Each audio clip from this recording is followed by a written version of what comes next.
Punong-puno ng mga power tools, appliances, playpen, furniture, gazebo at marami pang iba. Pati mga generator, mga construction equipment, lahat po yan ay binibid nila. Nag-uumpisa nga yung mga small items sa 100 to 500. Iba-iba, depende po sa item yan. Pero halos lahat po ng nakita ko, imported mula Australia. Sigurado mga heavy duty, matitibay at maganda yung pagkakagawa nila. Kitang-kita naman sa mga itsura. Kaya pag bumisita ka, sigurado marami kang magugustuhan dito. Lahat po ay welcome sa auction house nila. Kahit mga panggamit nyo lang sa bahay or pang negosyo, pang tinda. Sugod na dito. Every Saturday, nagaganap ang actual bidding. Mula umaga hanggang maubos yung mga item dito. Kada Sabado yan ha. Napakadali lang pala sumali dito. Halagang 2,000 pesos. Refundable pa po yan ha. So meaning, yung pagsali po talaga ay walang bayad. At lahat ng items dito ay good working condition. Tetestingin po yan bago kayo umuwi ng bahay. At pero may mga box, pero mas mura yung walang box. Kaya alam nyo na kung ano unahin natin ha. At Lunes hanggang Biyernes, open po sila 8 to 5 para sa mga gustong bumili na kahit pa isa-isang item or wholesale, pwedeng-pwede sa kanila. Wala yung problema. Basta i-waste mo lang. Grace Auction Philippines. Madali mo lang makikita. Ang full address nila, New Art Corporation Warehouse, si Chocobol, Barangay sa Palibutan, Angeles City, Pampanga po. At kung kayo naman ay nalalayuan, pwede pa rin kayo sumali sa pagbibid. Nagpo-post sila ng mga item nila sa kanilang page. At i-comment mo doon kung magkano ang presyo na gusto mong bilhin yung item. Ayan po yung page namin,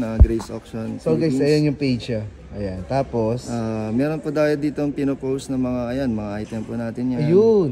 Tapos dito po meron tayong yun, photo posting. Photo posting ayan po. Pinopost nila yung mga picture ng mga item. Po. And then yung photo posting, yan po yung mga items na pinapabid namin. Then pwede po kayong lumaban through sa ano lang po, comment section lang po. Ayun lang pala, ganun lang kadali guys. So yung mga naglalaban po, meron 600, 800, meron nag 900, ganun po sila. Yan, mga item po nandiyan po lahat yan. So magpapataasan na sila dyan. Po. Tapos paano malalaman kapag siya yung ninanalo?